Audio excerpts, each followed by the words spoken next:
welcome to one of RVN's still newer television shows, What the Why with Barbara Ann.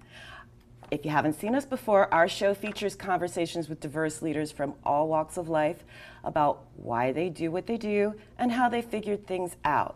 So whether you happen to be sick and tired of feeling sick and tired, or maybe you feel stuck and you want to get unstuck, whether it's in your business, your job, or your life, you found the right show for you. Because if there's something that all of the leaders that we speak with have in common with you, it's that at some point in their lives, they were looking for something different or new or trying to find their mission or purpose in life. And today's guest is no exception. Our guest today, you've heard me mention a number of times that I trained in martial arts if you've watched in the past, and today's guest is my sensei, who is Master Stefano Cianelli. I'll talk a little bit more about all of the different titles he holds. And he is the owner and operator of Sudoku Martial Arts, LLC, a classical, you're going to get a Okinawan and Japanese and a little bit of Chinese language lesson in here today. We're a classical Okinawan karate school, also known as the Shibu Dojo under the North American Okinawan Goju-Ryu Kenshikai Karate Jutsu Kobo Jutsu Association. In addition, our school is a Fujian White Crane Chi Kung branch school of the Green Dragon Kuoshu Kwan of Taiwan. And that'll be on Jeopardy sometime later next month. Cianelli Sensei began his martial arts training in 1988 while attending Temple University in Shotokan Karate, which is ironically how I got started in college, under Sensei Teruyuki Okazaki? Okazaki. That was the one, okay. And that was back in 1988. So yes, he's been in martial arts that long. Then, in 1992, he began studying USA Goju-Ryu under Senseis John Ostino Sr. and John Ostino Jr., and he attained the rank of 6th degree, also known as 6th Dan. In 2017, Sensei Cianelli began studying under Luis Morales, Hanshi of Kenshikai Okinawan Goju-Ryu Karate Jutsu Kobo Jutsu Association. And in 2019, he was officially accepted as a student and branch dojo of Na Kenshikai, which is what we all study. And then in June 2020, he was promoted to 6th Dan in Okinawan Goju-Ryu under the direction again of Hanshi Luis Morales, and then also under the head of the Okinawan system, 10th Dan, which in other styles we would acknowledge as Grand Master, Tetsuhiro Hokama, and the 6th Dan in Ryukyu Hokama Kobu Jutsu. Now, our system operates from a place of learning and humility, and as I mentioned in the, preview last week, many of the people of advanced rank just straight up prefer to be called sensei, including the head of our system, regardless of whatever level they've obtained. Because once a student, always a student. But sensei does a lot more than just train. In addition to his drive to learn and fully understand the art, he's also very much into the science of martial arts, which has led sensei to research and edit and co-author articles, papers, and books on martial arts and martial science. I'm so excited he can join us today, so without further ado, please join us in welcoming Sensei Stefano, otherwise known as Steve Cianelli, also known as Yan Si-Fen in Chinese. So, welcome, Kay. Thank you. It's a pleasure to be here. So, it's a lot. I only butchered one word. I am still working on my my kanji and my Japanese and Okinawan terms. And this is your passion. Yes, it is. Absolutely. If you could do anything else in the world, this is what you would do. I would do nothing else other than this. Mm-hmm.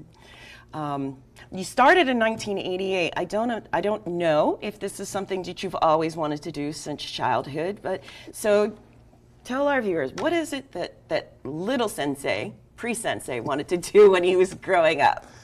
Actually, I wanted to be an engineer, which is why I was at Temple University. I was going through the engineering program and ultimately graduated from there and got my degree in engineering, electrical engineering, and started my career in 1992 working for an engineering firm in Cherry Hill.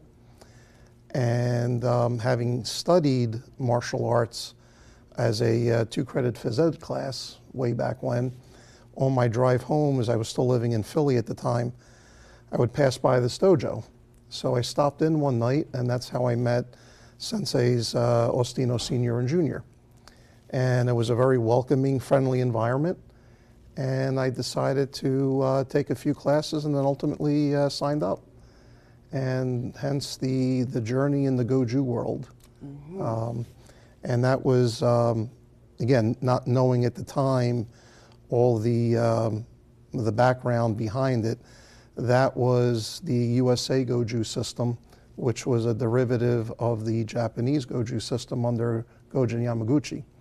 And this one was by Peter Urban, who had studied back in the 50s under Gojen Yamaguchi, and he brought the system back to the East Coast. And a lot of history and background behind that, but ultimately he propagated the system essentially of Japanese Goju with some modifications under his own direction here in the United States. And that's basically what you find in this particular area of martial arts for anybody wanting to study Goju-Ryu. So that's basically how I got started on this path. Okay. And I met you while you were still on that path. Yes. You and my mother were both members of the United Martial Arts Referees Association, which I'm also a member of now. And we had been looking for a school, and her sensei, the late Grandmaster Marty Manuel, had been screening schools for us. And it seemed like every school we picked, because my son wanted to really enroll, he was like, no, no, no, no. And just when we were finally maybe looking at something about 45 minutes away, you mentioned that you were going to be opening your own school. That was back in 2011. It was a long journey up to that point, but I was getting in that range of I needed to do something more than what I was doing. And the opportunity kind of fell in my lap on my drive home one night from Grandmaster Martin's class. As I was driving by, there was a sign for a facility that had just been renovated. And I stopped in, and the landlord happened to be there, and we chatted. And I decided to take the plunge and go. I had a little bit longer than that, but I had the blessing eventually of Grandmaster Martin and my then teacher, John Ostino Jr. I had spoken with them and told them what my thoughts were on the journey and where I wanted to go and what I wanted to do, and they gave me their blessing to open the school and continue teaching and learning and basically propagating what both of them had taught me. So it was a good opportunity, and didn't know if it was going to be a successful one at the time, but took the plunge, and here we are 11 years later, and we're still going. Yeah. And it's hard to believe that, it really has been 11 years. I still have my little student enrollment card. I don't even know if we do them anymore. My card says, I think it's 003 on it. Mm-hmm. I was student number 3. And there was a small group of us that have still been there from day one. I have a good core of students that have been with me, such as you, essentially from day one. And there are those that have been with me that long, with the exception of Ricky. Everybody else is an adult, and you guys have all made it to the black belt level. Mm-hmm. Ricky is a junior black belt, and as you know, in our school, we don't promote anybody until they're at the adult level due to the maturity level that we believe in, that you need. We don't promote 10-year-olds or to black belt level. Yeah, no, we're much more. We're more about the traditional and the authentic, and how much can a 7-year-old third-degree black belt really understand. And we've seen some of them kind of come in and out, and it's been rather educational. Not to criticize overly anyone else. Well, everybody has their own path Right. and their own choices that they make. My choice when I decided to open up the school, and my daughter, who I also had studying and got her to black belt level as well, she still laughs at me to this day when we go back and look at the business plan that was written. And there were certain things that we wrote in there that we were just not going to do. And we specifically stated that that was not going to be part of it, and birthday parties and games and things like that. We wanted to keep it very traditional, and the focus was on martial arts and learning how to defend yourself. That was the ultimate goal. Because ultimately, once you leave the doors of the dojo and you're out on the street, nobody cares what belt level you are. It's basically what you know and what you can do. So everything that we teach is from a very sound scientific approach, and there's nothing made up. Everything comes from our system in our forms, and we make sure that people know the basics. As you well know in class, we drill the basics every single day, because without that, you have nothing. Yep. House can't stand on a poor foundation. Nope. And as long as I've trained with you, you've always been exploring. You've always introduced us to other new interesting things, whether it's been traditional Okinawan dance, whether it's been, other opportunities to learn more. I didn't even mention that we train in Iaido sword and Kendo and some other things. And in addition to the Okinawan side, I mentioned earlier, we have our Chinese school affiliation with Grandmaster and Master Martin in Bordentown. And we've done a lot with them and learned from them as well. But then in 2017, we go to this event in Maryland. And you had already met Hokuma Sensei. Yes. At another event. That was in June of 2017. I had seen an advertisement that this Okinawan master of Goju-Ryu was coming to the United States, and he was going to be having the seminar up in North Jersey. So I looked at it and said, this is a good opportunity to go and see what real Okinawan Goju-Ryu is like. And I took two of my students. One was your husband, and the other was Mike DiToronto with me. We had a wonderful day of training and interacting, and I was blown away by Sensei Hokuma. He was just fantastic in everything that he did, how he presented it. There was no language barrier. Being Japanese Okinawan, he spoke fairly good English, but in the martial arts, it's more of demonstrating and then interacting that way, and his demonstrations were just phenomenal, and I was just blown away. And my goal at that point was, how do we become part of his organization? Okay. Now, believe it or not, we joked about this before the show, it's time for the halfway break. Okay. So we're going to come back and hear about that evolution. During the break, please be sure to pay attention, because right before we come back, you're actually going to see a video that Sensei Cianelli, one of his many other talents, is, I keep telling him he's got Yancy Fen Productions, Yancy Fen, you name it. And so as we come back from break, you're going to see a video about Tsuruki.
Welcome back to What the Why with Barbara Ann, and today's guest, my sensei, Stefano Cianelli, who has many different titles along with that.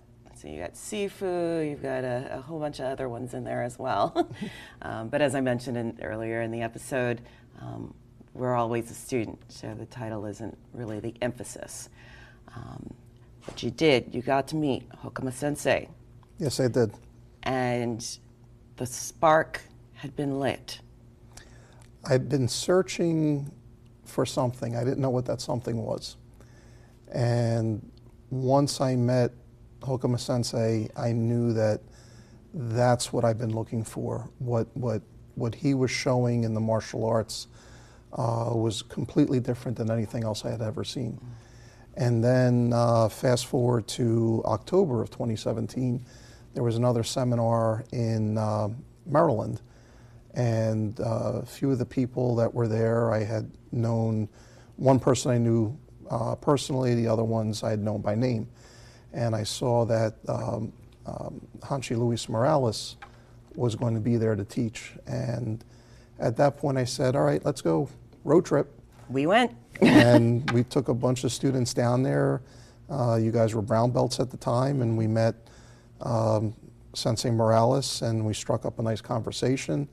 Enjoyed his portion of the seminar immensely, and he invited me and the rest of us to his black belt class the following weekend, and a few of us went and attended, and it's been a nice journey with him since then. We've been with him since that point. I remember there's some very specific things during the seminar itself, and your eyes, you could just see, like the more he showed, and you would say, oh, show me more, show me more, show me more. And the more he showed, the more you lit up. And I was like, okay, our lives are never going to be the same after this. And they haven't been.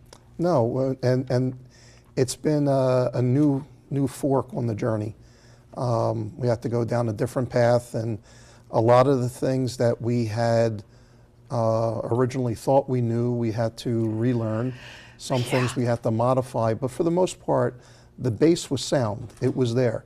It was now really growing as martial artists and really understanding what it was we were doing and why. And Sensei Morales has helped me to get to that level, to understand the whys. And we always ask why. No matter what we do, as you can keep saying, always a student. That's Sensei Morales' motto.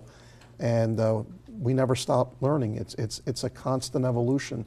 We may know something today, and then we keep analyzing it, and then tomorrow it changes because we see something different, or we learn something else that affects that. So it's a constant, ever-changing but growing thing with under Sensei Morales and the whole organization, and that stems from Hokuma Sensei. You know, Hokuma Sensei instilled that in Sensei Morales, and Sensei Morales continues to propagate that down to us, and I do that to my students. And you always have to ask why. Never sit still and be happy with the status quo. It's constant learning, evolution. Otherwise, you never grow. You just become stagnant. Yeah, and with that in mind, I mean, we were all just together on Saturday at a weapons seminar, and in the heat, there we all were. It was really hot. But you know, those are some of the most awesome times. I mean, you come out of there and you're exhausted. Yes. But energized at the same time. There was a lot of things that at the beginning of that seminar that we did that translated into the empty hand from the weapons, and you could see where the one helps the other, and it was very eye-opening for a lot of people. And I picked up a few new things, you know, just doing that, and that's what it's about. It's a constant learning and you know, evolving into the next level. You know, that's how you become a teacher, how you can propagate the system, and it's doing doing honor and respect to the people that have gone before you. Now you have a wide variety of students too. The video showed some of it. I mean, but you've had students that are all different ages. Some of which are on, they're neurodiverse, have physical limitations, and you have a larger percentage of women. Yes. Than a lot of other styles or even dojos have. What do you attribute to the inclusivity of your approach? It's a welcoming atmosphere. All my experiences up until the point where I opened up the dojo have always been with instructors that were welcoming. And you follow in their footsteps and what they do. Sensei Morales says, about emulation. You emulate your teachers, but then you try and be better than what they were and what they do. And, that's kind of the approach that I had taken, whereas I saw what my teachers did for me, and it was my obligation now to give back and do more. And so my philosophy is that my door is always open. Anybody can walk through it. It's just the student has to make that commitment to come through the door and train. That's all I ask. The rest of it takes care of itself. There's, we look at it as a family once you join our school. Very much so. I mean, for me, literally, it's a family affair. I mean, other than my son right now, but we trained all together as a family. In terms of if someone out there is thinking about studying martial arts, there, as I mentioned earlier, there's a lot of variation, shall I say? There's a lot of diversity. A lot of diversity out there in terms of what constitutes the right path for people.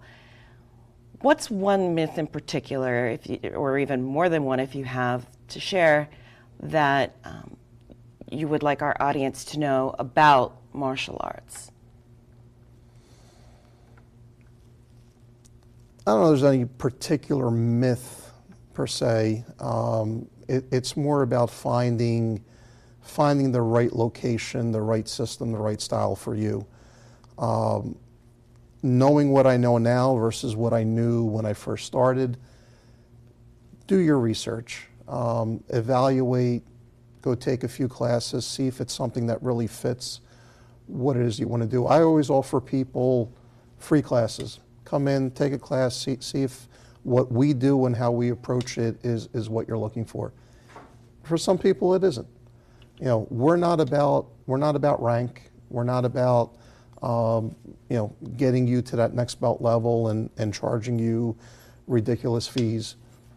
The fees we charge is just enough to keep the lights on. That's it. And then we're just about learning. So if it takes you 10 years to get from white belt to yellow belt, or it takes you 10 years to get from white belt to black belt, that's your journey. And there's no pressure. It's all about what you want to do and how you want to learn, and how you want to progress.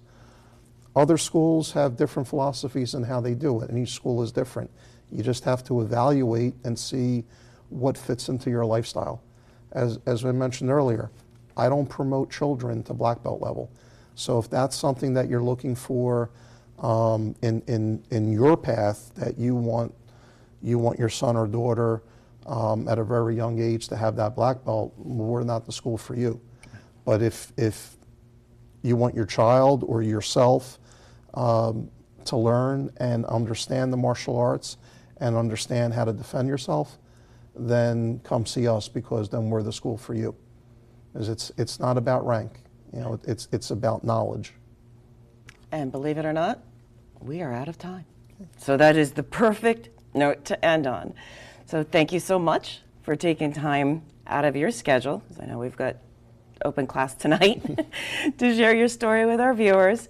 What is the best way for people to connect with you and learn more about Tsurugi martial arts, and any other related information out there? Because we're, like I said, we're involved in a lot of different things as well. Best way is just to call or stop by the school. Surukey Martial Arts is located in Hainesport, New Jersey. We're right there on Route 38, and you can Google us. We're available on just about any social media platform. You can find us. All the information is there. If you want to call, the number is 609-458-2232. Perfect. So thank you again for taking time to be here. Oh, it's my pleasure. And because everybody knows that I talk about it all the time as part of my journey.